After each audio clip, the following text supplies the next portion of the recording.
সংযুক্ত আরব আমিরাত বা ইউএই মঙ্গলবার গাজা উপত্যকায় বার্ডস অফ গুডনেস উদ্যোগের অংশ হিসেবে ৮১তম আকাশপথে মানবিক সহায়তা পাঠিয়েছে, যা যুদ্ধবিধ্বস্ত গাজার সাধারণ মানুষকে সহায়তা করার উদ্দেশ্যে পরিচালিত হচ্ছে। প্রকাশিত ভিডিওচিত্রে দেখা গেছে ইউএই বিমানবাহিনীর বিমানগুলোতে সাহায্যের প্যাকেট প্রস্তুত করে বোঝাই করা হচ্ছে এবং পরে সেগুলো গাজার বিভিন্ন স্থানে আকাশপথে পৌঁছে দেওয়া হচ্ছে। স্থানীয় মানুষদের ছুটে আসতেও দেখা গেছে।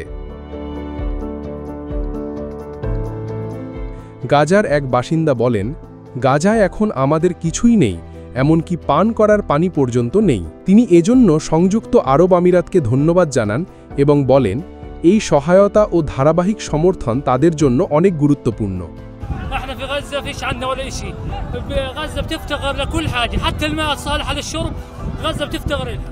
আমিরাতি বার্তা সংস্থা জানায়, এই কার্যক্রমটি জর্ডানের সহযোগিতায় এবং জার্মানি ও ইন্দোনেশিয়ার অংশীদারিত্বে সম্পন্ন হয়েছে। সংস্থাটি আরও জানায়, সহায়তার মধ্যে প্রধানত খাদ্য সামগ্রী ছিল, যা এমিরাতি দাতব্য প্রতিষ্ঠান ও সংস্থাগুলোর পক্ষ থেকে সরবরাহ করা হয়েছে গাজার ক্রমাবনতিশীল মানবিক পরিস্থিতির মধ্যে মানুষের চাহিদা পূরণের জন্য। এই নিয়ে এখনও পর্যন্ত আকাশপথে ইউএই যে সহায়তা পাঠিয়েছে তার পরিমাণ দাঁড়িয়েছে মোট ৪,০৭৬ টনেরও বেশি খাদ্য ও প্রয়োজনীয় সামগ্রী। গাজায় যুদ্ধ শুরু হয় ২০২৩ সালের ৭ অক্টোবর, যখন হামাস ইসরায়েলের উপর আক্রমণ চালিয়ে ১,১৩৯ জনকে হত্যা করে এবং ২০০-এর বেশি মানুষকে অপহরণ করে। এর প্রতিক্রিয়ায় ইসরায়েল গাজা জুড়ে মানবিক অভিযান চালাচ্ছে।